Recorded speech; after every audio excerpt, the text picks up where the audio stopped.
Hello and welcome to chapter 13, the endocrine system. This is lecture part one. So, some general characteristics about the endocrine system. Remember that, or take note that the endocrine system, like the nervous system, is one of the main ways that the body communicates with its parts. It's how the different parts of the body coordinate movements, coordinate functions, how you regulate the functions of your body, and how you're able to maintain homeostasis throughout the body because different parts of the body communicate with each other so that the body can function. The endocrine system is unique from the other systems. Other systems, the organs of that system are basically connected, physically connected to one another so that they can function in that way. The endocrine system is different because these are a bunch of organs that actually belong to other systems or can belong to other systems, but they're not physically connected. They are connected by the bloodstream. So they don't necessarily touch one another except through their connection with the bloodstream. Some of the major endocrine organs that are in our bodies, we have the pituitary gland, which is located in our brain. We have the thyroid gland, which is located in the anterior aspect of our throat. The parathyroid glands, which are um, posterior to the thyroid, so it's attached to the thyroid, but on the posterior aspect. You have the adrenal glands. They sit on top of the kidneys. The pancreas, which is located in the superior aspect of the abdominal pelvic cavity, um, between the stomach and the liver. You have the pineal gland that is also located in the brain, the thymus, which is located in the anterior aspect of the thoracic cavity. And then you have the ovaries and testes, which are located in the pelvic region, in your people born females and males, respectively. So, excuse me. These are the locations of each of those major endocrine glands. So, pituitary, pineal gland are both in the brain. You have the thyroid and the parathyroid that are in the um, anterior aspect of the neck or the cervical region, I should say. The thymus, which is in the anterior aspect of the thoracic region. The pancreas, which sits in the middle of or the superior aspect, middle of the superior aspect of the thoracic cavity, sort of between the stomach, which would be about here, and the liver, which would be about here. The adrenal glands are connected to the kidneys. The kidneys are located in the inferior aspect of the abdominal cavity, in the posterior region. And your pancreas, again, in the middle of the thoracic cavity, and the ovaries and testes are in the pelvic region. So, some characteristics. We've talked about the exocrine glands before, especially as it related to the integumentary system. So, let's review how the endocrine and exocrine systems are different. The endocrine system, with the endocrine system, the endocrine glands are cells, their tissues, and their organs. So they're not all just organs that are full, big organs. Some cells will act as endocrine glands, tissues, and organs. The endocrine system does not have ducts. Remember, a duct is basically a tube that leads a product from one place to another, kind of like air conditioning ducts take the cooler or the warmer air and bring it from the unit and send it to various rooms in the building that you're in. Similarly, um, that's how the exocrine system works. So the endocrine system does not have a duct that leads the products of the endocrine system anywhere. Those products, called hormones, are secreted directly into the bloodstream or into bodily fluids, primarily the bloodstream. Endocrine, endo meaning internal or inside, crine meaning secretion. So the word endocrine means internal secretion. This is secreted inside the body, inside of the bloodstream.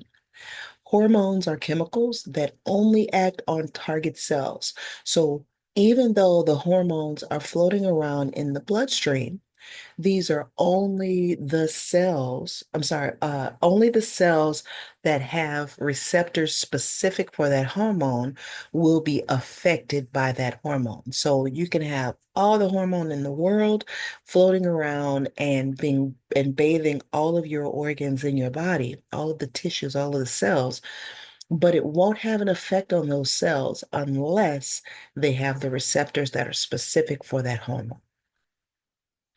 Now, endocrine glands secrete their product into duct. Remember, those are tubes that go from that cell or that organ and leads it to a body surface. For example, your sweat glands are exocrine glands because it secretes your sweat from the cells that produce it through a duct and leads it to a body surface. In the case of sweat, it is the surface, the outer surface of your body. You also have mucus that is secreted onto body surfaces like your digestive system surface, your respiratory system surface. So those have glands, I'm sorry, those have ducts also that take those products and lead them directly to a surface. So exocrine means external secretion. So it's secreting out of that uh, out of that space onto another space, another surface. And then because of that, those products are sent to a specific location. Your sweat is specifically sent to the skin. Your mucus is specifically sent to the surface of your digestive system or the surface of your respiratory system, as opposed to your endocrine secretions, hormones are secreted into the bloodstream and they just travel throughout the entirety of the body until that hormone happens to meet up with a receptor that is located on a target cell. There are other types of messaging systems in the body. Basically, your endocrine and exocrine systems are ways that those cells can communicate with other parts of the body. You have two other types. You have, these are more local secretions or local hormones. You have paracrine secretions and autocrine secretion. The word para, please make sure you look it up. The prefix para in medicine means next to, and we already said that crin or crine means secretion. So these are secretions that affect cells that are close to the cell that secreted that product. All right. So paracrine secretions work locally for the cells around the cell that is secreting that product. Autocrine. Auto means self. So self-secretion. This is a secretion from a cell that will affect itself. So it is not going to affect any nearby cells. It is only going to affect itself. So the different types of secretions that we have are endocrine, exocrine, paracrine, autocrine. So we are secreting into the bloodstream to impact broadly We are secreting into ducts to act at a specific location. We are secreting product to affect cells that are close by, and we are secreting product that will affect the cell that is secreting it. So here are visual examples. So those of you who are visual learners, please pay attention. We have the thyroid that is, you can see has lots of blood vessels associated. That's what the red is. It is indicative of blood flow. So you have lots and lots of blood flow through the thyroid, just like you have lots of blood flow through all of your endocrine organs. So these would be the cells that make the hormone or hormones that the thyroid secretes. The cells secrete it into the extracellular space. Once the hormone is in the extracellular space, it diffuses into the bloodstream and then it is able to be carried throughout the body. Whereas your exocrine glands will secrete its product into a space, and those products will move through a duct onto some surface. This is an example of a sweat gland. So you have these cells producing sweat. That sweat is then going to go through a duct, and that duct is going to exit onto the surface of the skin. So example of endocrine gland, example of exocrine gland. Now, it is worth noting that the nervous system and the endocrine system are very closely related. Again, they're both ways that the body communicates, the different parts of the body communicate with itself. So let's compare. Both systems use chemicals that bind to receptors in order to send messages from place to place. The chemicals that your nervous system secretes are neurotransmitters. The chemicals that endocrine system secretes are hormones. Your neurotransmitters are being secreted into synapses. And if you don't know what a synapse is, please make sure you look that up. And your endocrine system secretes into the bloodstream. Nervous system will respond a bit faster than the endocrine system. So you can say that it's lightning fast because remember, these are electrical signals being sent from one place to another. They move very, very fast, especially when you're talking about nerves that are myelinated. Endocrine system, however, um, doesn't move quite as quickly. Now, it still moves pretty quickly, not quite as quickly as the nervous system, but the effects of the endocrine system can last longer than that of the nervous system. So, where the endocrine system may lack in speed, even though it's still pretty fast, where it may lack in speed, it can make up for it in longevity of function. So if you are a visual learner, please use this chart to help you understand the difference between the nervous system and the endocrine system. So this is another a visual aid to help to show you how the nervous system and the endocrine system differ. So you have a neuron, you have an impulse that is conducted from the dendrites, moves to the cell body, and through the axon to the axon terminus. The neurotransmitters are then secreted into the synapse. This is a neuromuscular junction. And then the postsynaptic cell has receptors that will receive that neurotransmitter and will send a signal for this muscle, in this case, to contract. Or it might send an impulse to tell that muscle to relax, depending on which muscle it is and what's being done. Whereas the endocrine system, the cells of the endocrine system will secrete its product its hormone. That hormone will diffuse into the bloodstream and eventually it will meet up with target cells. So, what this is showing you is the green cells have the receptors on them that are specific for the hormone being secreted by these glandular cells, these particular gland cells. The cells that are in yellow do not have receptors for that hormone. So the yellow cells will not do anything in the presence of this hormone because it doesn't really care. Whereas the green cells have the receptors so they can perform function um, that is caused by the hormone that this gland is secreting. So here we have various hormones and their abbreviations. So the um, the different glands secrete different hormones. The hypothalamus is a part of the brain. We didn't talk about it as a major endocrine organ because it's not one of the major ones, but remember, you still have other organs that are secreting hormone.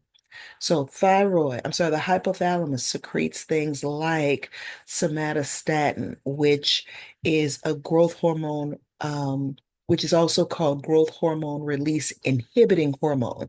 Basically, that means that somatostatin release will inhibit growth hormone release if a person is not supposed to release any growth hormone in that moment. Somatostatin is what will stop it. um, Growth hormone releasing hormones. So your hypothalamus will also release a hormone that will encourage the release of growth hormone. Prolactin release inhibiting hormone, prolactin releasing hormone.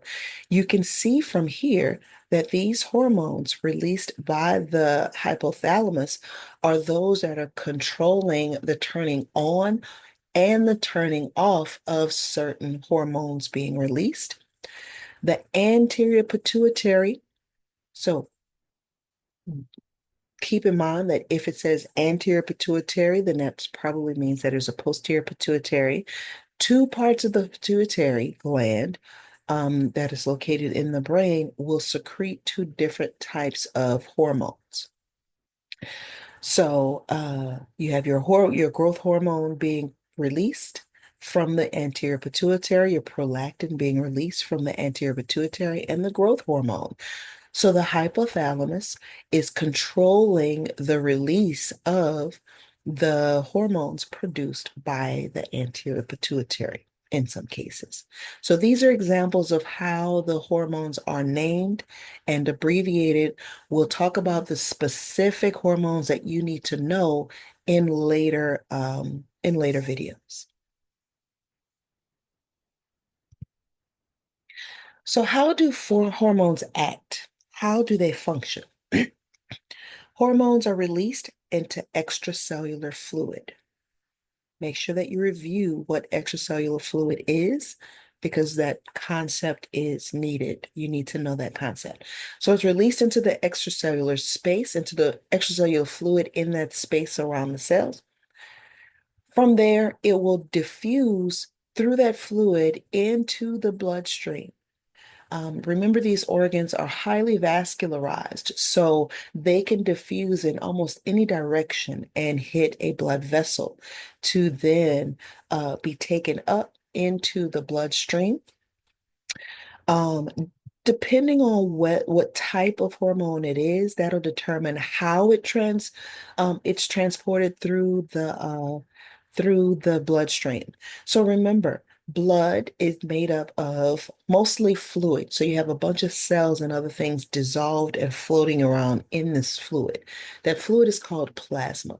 Plasma is primarily made up of water. So knowing that blood is made up of mostly water, it really depends on what the hormones are made of that will determine how it floats through this aqueous solution. You have lipid-soluble hormones. You have water-soluble hormones. The lipid-soluble hormones, remember, oil and water doesn't mix.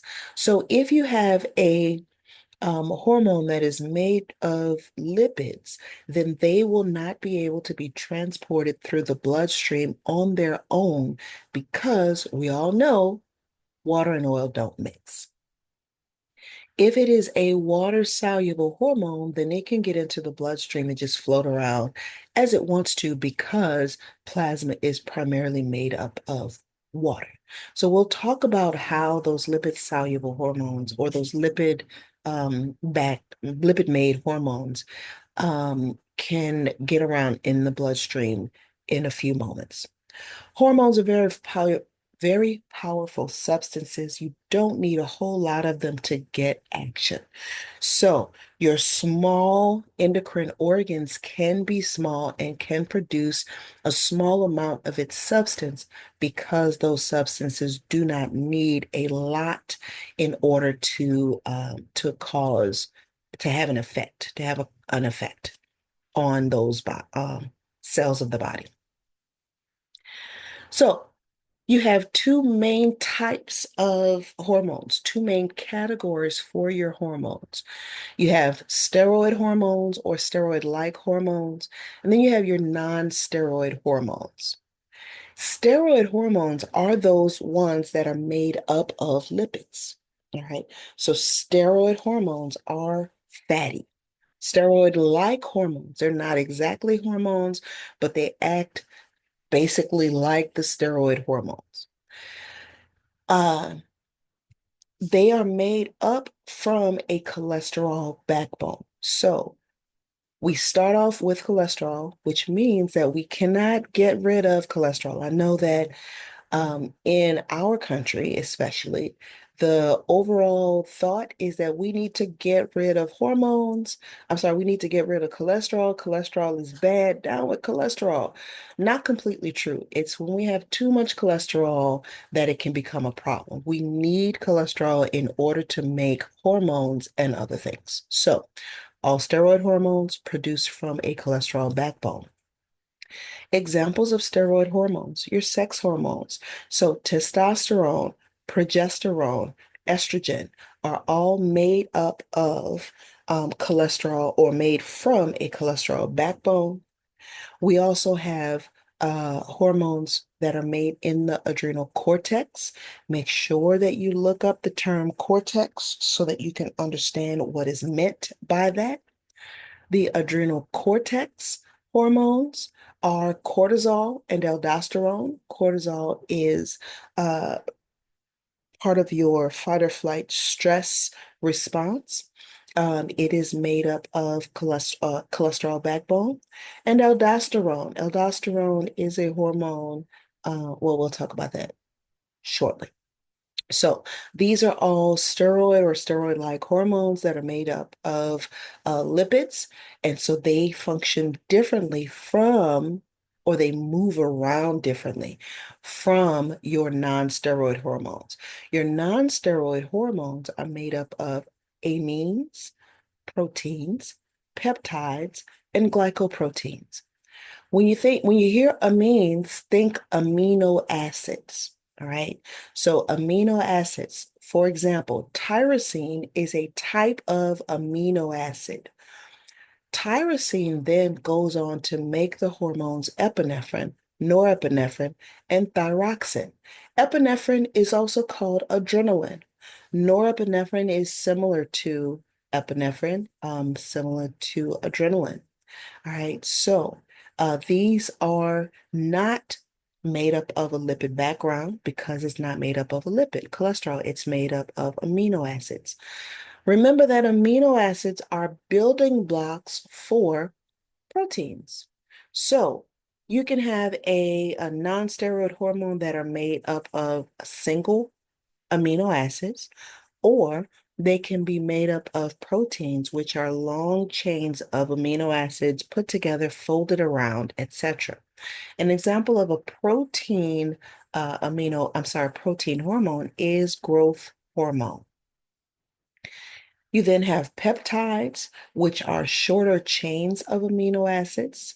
So ADH, antidiuretic hormone, and oxytocin are two hormones that are made up of peptides. So shorter chains of amino acids put together make up these.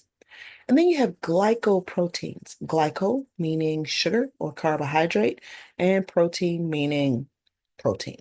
So a glycoprotein is a protein that has these carbohydrate or glucose molecules attached to it. TSH, thyroid stimulating hormone, is an example of a glycoprotein.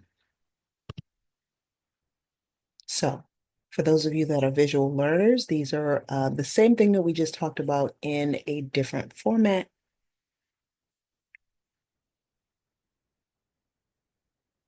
All right. So, how do those hormones act? How do hormones act? All right. So, hormones exert effects by altering the metabolic processes. Metabolic processes are basically the energetic reactions of how things are turned on, how things are turned off, how things are done in the body.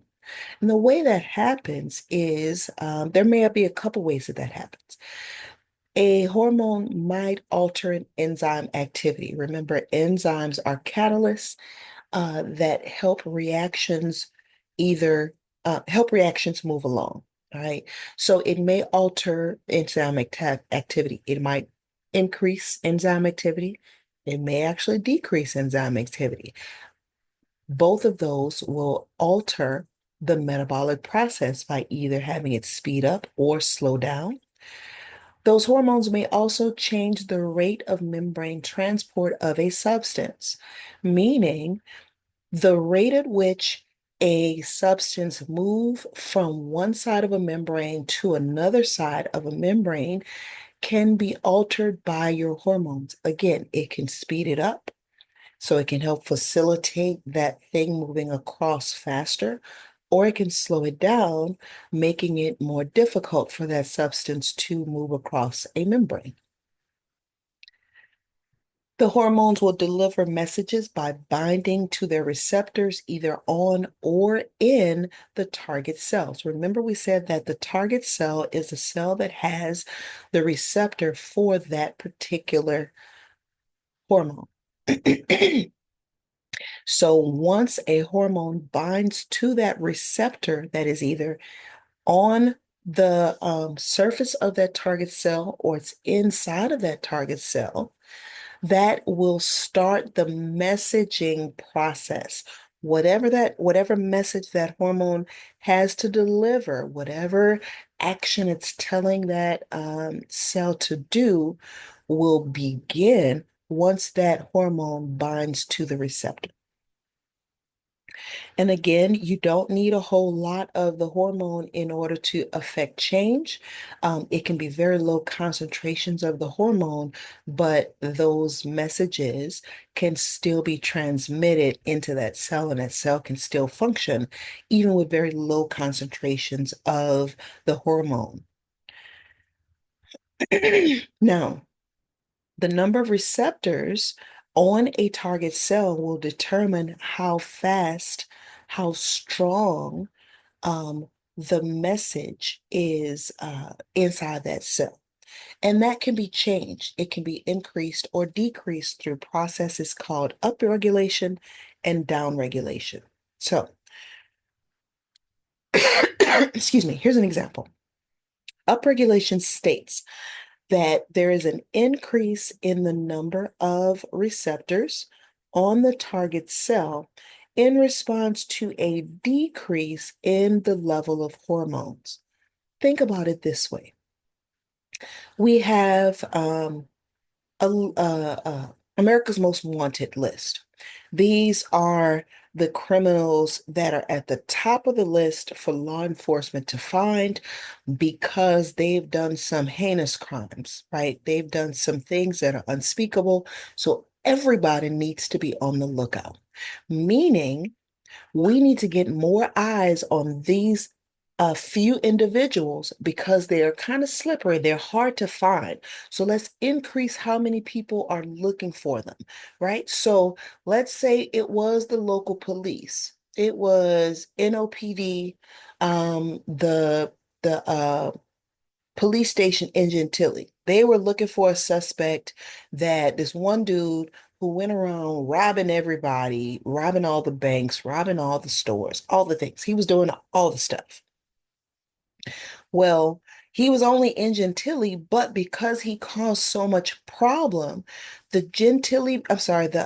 police station in Gentilly then might have sent all the information, the mugshot, the still images, background, all the information to other police stations in the city.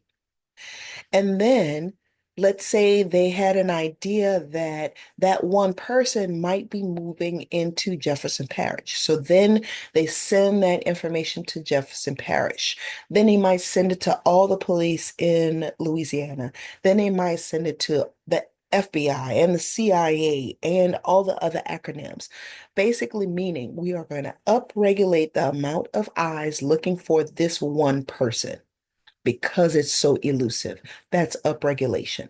If you have very little hormone floating around in the body, then the target organ might say, let's increase the amount of receptors looking for this hormone so that we are more likely to see it when it passes by the in the blood vessels that are flowing through this organ. Downregulation is the opposite. It's defined as the decrease in number of receptors on the target cell due to an increase in hormone level. If you have so much hormone floating around the body, like you have lots and lots of hormone in the body, that the cells are being inundated with this hormone, it doesn't need a whole lot of receptors in order to receive those signals. Because if it has a lot of receptors, then it's going to have a lot of signal. And sometimes it's so much signal that it's just too much. All right. And so it takes some of those receptors away so that it's not stimulated quite as much. That is the concept of upregulation and downregulation, respectively. This is where we'll end lecture one of chapter 13. We'll come back and start on the next slide.